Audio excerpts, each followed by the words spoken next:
Okay, so again, you should have your War in Europe notes. Focus on that side first because the other side is hole punch wrong. And then you need your wartime conferences notes as we go through this PowerPoint. I have images up here. It won't, I know I'm repeating myself, but I'm just telling the people on the other side who are going to watch. So I want us to go back to what caused the U.S. to get involved in World War I. We know it's lust ice, right? What's the L? What's the U? Unrestricted submarine warfare. What's the S? What's the T? Telegram. And so what Roosevelt is going to do is he's going to pass neutrality acts, right? To keep us out of the ocean.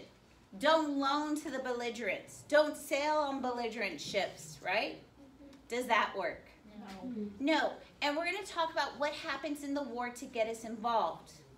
But Roosevelt is going to try to prevent that. And I want you to go back and think, what starts the war in Europe in World War I? You all remember Mania? Assassination. Okay, that's the catalyst. Okay. But do you think we're going to have another assassination of this dude? No, he's not going to be like a phoenix and rise from the dead to be assassinated again. Okay, so on the top of your War in Europe notes, I have the reasons why war breaks out in World War II. First, the harshness of the Treaty of Versailles. Who is the Treaty of Versailles so mean to? Who did it blame for the war? Germans. So what happened to their military? It doesn't exist, right? What happened? Who did they have to pay? England. Us back for all the stuff that we had lent them. Did they even pay that back, the reparations? No. What happened to their colonies? They got taken away. Okay, but did Germany start World War I? No, because someone already told me over here was the assassination of Archduke Franz Ferdinand by a Serbian nationalist. But Germany is going to take everything that has happened to the Treaty of Versailles. It's going to be used as propaganda by Hitler to start World War II. And he's going to violate every single one of those steps. They said he could not have a military. What does he do? Okay. They said they'd taken his colonies away. Did he take them back? Yes. Yes, he went to Saar Valley. He went to Rhineland. He went to Czechoslovakia. And then he goes to Poland. And that starts the war. Poor Poland. I showed y'all Robot Chicken, right? Yes. Okay.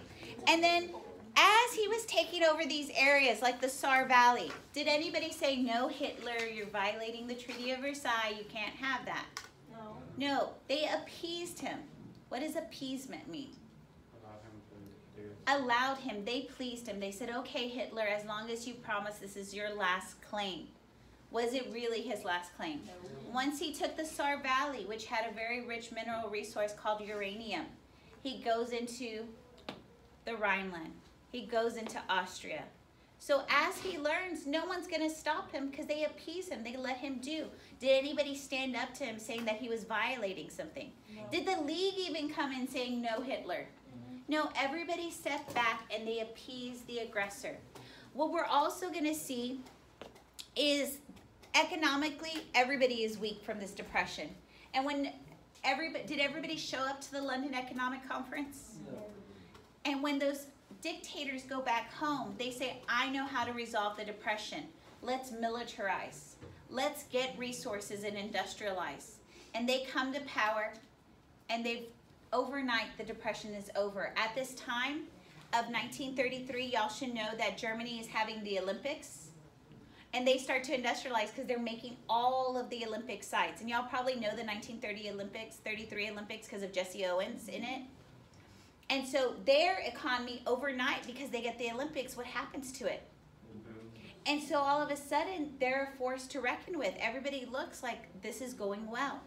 And we're going to see the rise of totalitarian governments, because it's not only in Germany where they are rising up, but we see in Italy, they get a fascist dictator named Benito Mussolini. And we could even look at Japan with Hirohito and Hideki Tojo rising up in power. So are the causes of World War I the same as World War II in Europe? No. Does the U.S. look at what caused the war and try to prevent it? Yeah, but does it work? And so the war will break out with the opening shots on Poland. Okay, the war commences here. But the reason why I have this image here is you also have to understand that Hitler's being very calculated. He remembers from World War I that Germany, did they fight one front or a two-front war? So he says this was bad for Germany because what did it have to do with its military? Split it up. And so what he does is and y'all learned this in world history, he creates an agreement with the Russians called the Non-Aggression Pact, that they won't fight each other. Within this Non-Aggression Pact, they go back and they look at land loss from World War I, and they said, look, we won't fight each other, but we'll also obtain it. So everybody remembers that Hitler invaded Poland.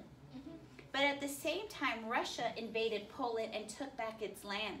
Eventually, Russia will invade here, and it will invade all of these Baltic states and take back that land. But is anybody paying attention to what Russia's doing? No. No, and this is what's going to set up the Cold War later. Okay, so now he has this non-aggression pact. He invades Poland, and war breaks out. Does Russia get in at this time? No, because Russia's busy taking over this land.